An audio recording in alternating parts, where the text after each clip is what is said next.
Hello, today's video is me asking my mom questions about me being sexually abused and how it affected her. So I asked her 8 questions. So the first question is, did you know something was wrong when you seen me? And my mom said yes. And she said, because I know when you and your brother go to sleep, y'all don't wake up. And when I came in the house and I didn't see you, I knew something was wrong. That's the first question. And the second is, how did you feel once you realized what happened? She said, I was sick to my stomach. I just wanted to kill him. I said to myself, I know he didn't touch my baby. The third question is, was it hard for you to call the cops on your brother? And she said, no, it wasn't.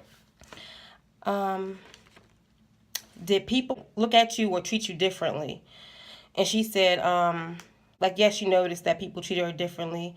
A few of her siblings started acting differently towards her because I guess they were upset about the whole situation dealing with my uncle getting, in trouble for what he did to me. I don't understand. I'm sorry. It's like a little rare. How, if you haven't been through the situation, if your child haven't been through the situation, or you yourself haven't been through the situation, how can you be mad at someone for doing what's right by their child? Your child or your brother? Your child comes first.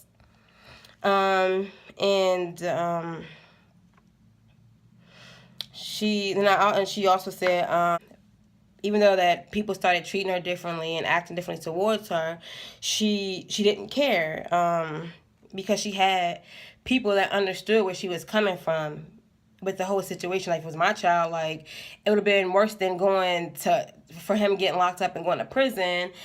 It would have been worse because everybody's different. But she did it but she knew was best thing to do was to get him arrested.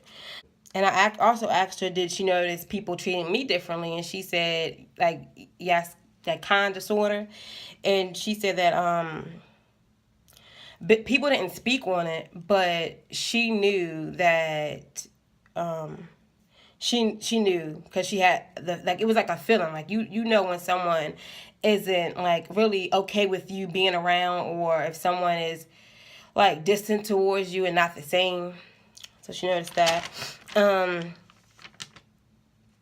How long did it take you to forgive him? And she said years. I was hurt and angry. I didn't care what happened to him while he was in prison. And then that followed up with the question, why did you forgive him? And she said once she got clean and started going to church, and I spoke about this as well. Our pastor started speaking about forgiveness and how you have to, in order for you to want God to fully forgive you for anything that you've done, you have to forgive those that have hurt you. And you have to forgive somebody for, not for them, it's for yourself. So we're on the same page with that one. And I asked her, can you fully trust your brother after what he did? She said no. I hope and pray that he wouldn't do that to no one else's kids, and I hope he learned his lesson. And the last question is, how do you feel about what goes on in this house stays in this house? And she was like, it's not right. If something is going on in this house that's not right, something needs to be done about it. And we have the same viewpoints on a lot of the questions. And as her being a mother, it has to be hard because what that's saying, what goes on in this house stays in this house.